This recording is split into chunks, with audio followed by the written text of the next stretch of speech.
afternoon, ladies and gentlemen. I'd like to welcome you here today and wish you good afternoon. And we're going to be discussing a few important, crucial matters today. So sit tight and listen up. Now, it's come to my attention in the last decade and in the next future decade, the caffeine market is actually going to be exponentially increasing. And if we look to the graph to my left, you can actually see a graph of this, and that from the years of 2015 to 2025, the caffeine market exponentially increases. USA Today has actually released a statement on this issue, and I quote, "The energy drink business is booming. Sales in the US have hit more than $10 billion. About 6 billion energy drinks were consumed nationwide in 2010, and it's estimated that 31% of teenagers drink them regularly." And I may have glanced over it just in that statement alone, but let's key back in. Why is the coffee and caffeine business exploding? Why are energy drinks making so much money? Kids and teenagers. But what about kids and teenagers make them so profitable to caffeine businesses? It's actually their susceptibility to marketing. And I quote from the Connecticut Post, Arlene Schwartz, a scientist, states that she was alarmed to see that kids were being exposed to more ads for sugary drinks like energy drinks than ever. But why are kids and teenagers so susceptible to advertising? But the caffeine market itself is actually extremely special to kids and teenagers, and it goes into the nature of what being a kid and a teenager is. Kids and teenagers are exposed to more stress and anxiety now than ever before, as shown by this graph. And when met with such terrible stress and anxiety, kids need a cop-out. And unfortunately, in some areas this may be drugs, some illegal and some dangerous.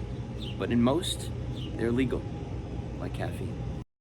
The Washington Post, in an article labeled "Students Turn to Energy Drinks Despite Health Worries," claims that with final season in full swing this month, the month of June, wary students are looking for anything that can help them endure late-night study sessions.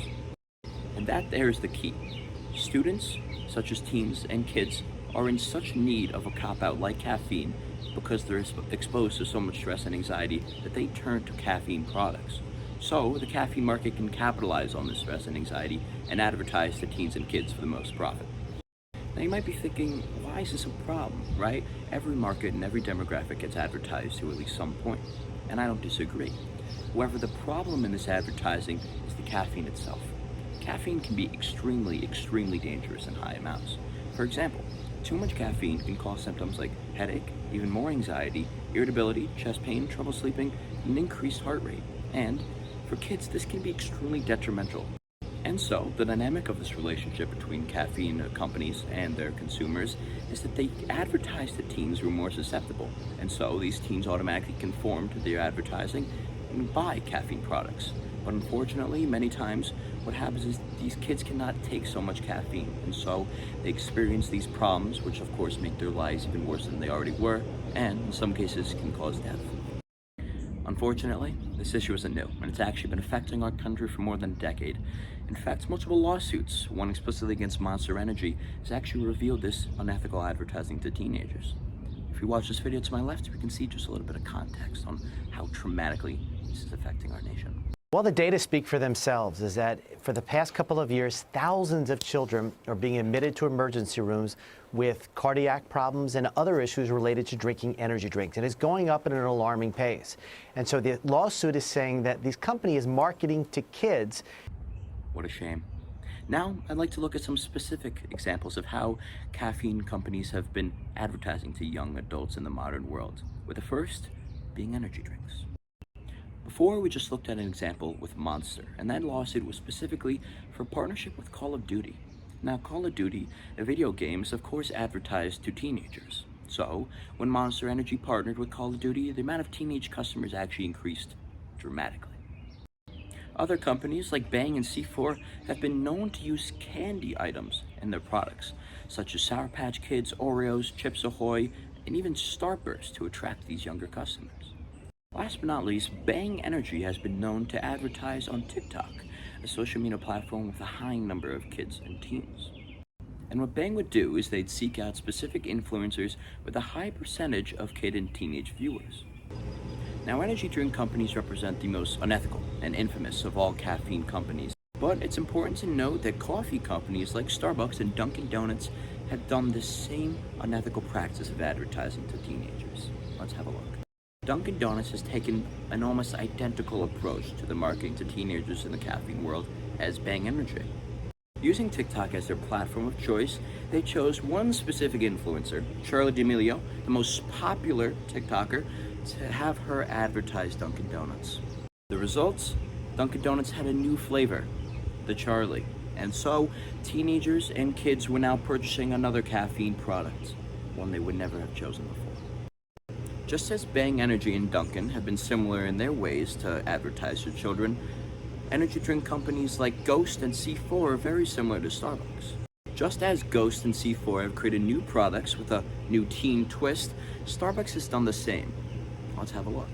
I'm sure you've heard of it before, but the Starbucks Unicorn Frappuccino made a debut in the past couple years.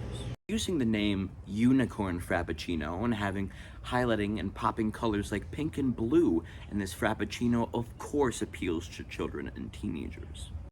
The unethicality of this approach should be obvious.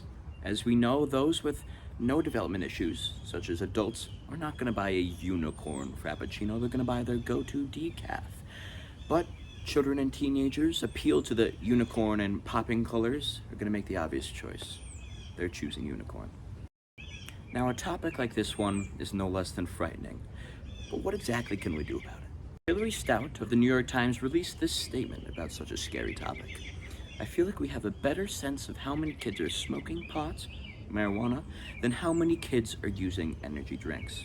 Now, Dr. David Agus, who we previously saw in the Monster Energy lawsuit, has this to say about how we can solve this problem. Does it need to be regulated?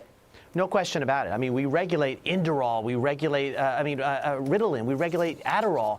We should be regulating these cans, and we should be quantifying how much stimulant is in them. All right. Now, changes like this one are great in theory.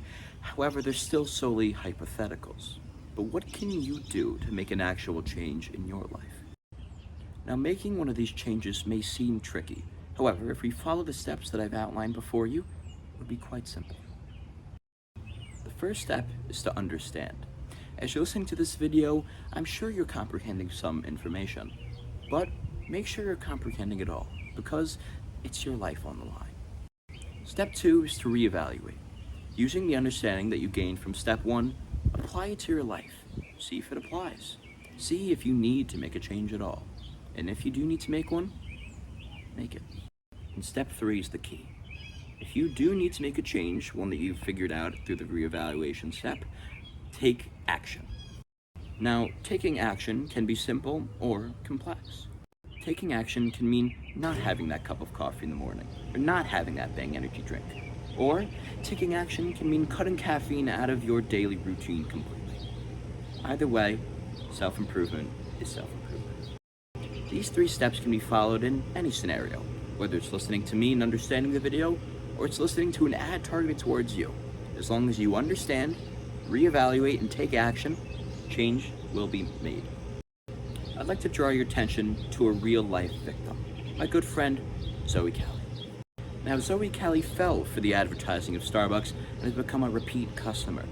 However, after she understood, reevaluated, and took action, her life has changed for the better. Let's have a look. Who are we here with today? Zoe. Hello, Zoe. What is your favorite caffeine product? Coffee from Starbucks. Why do you love coffee from Starbucks? There's just so many fun flavors, and there's so many things to try.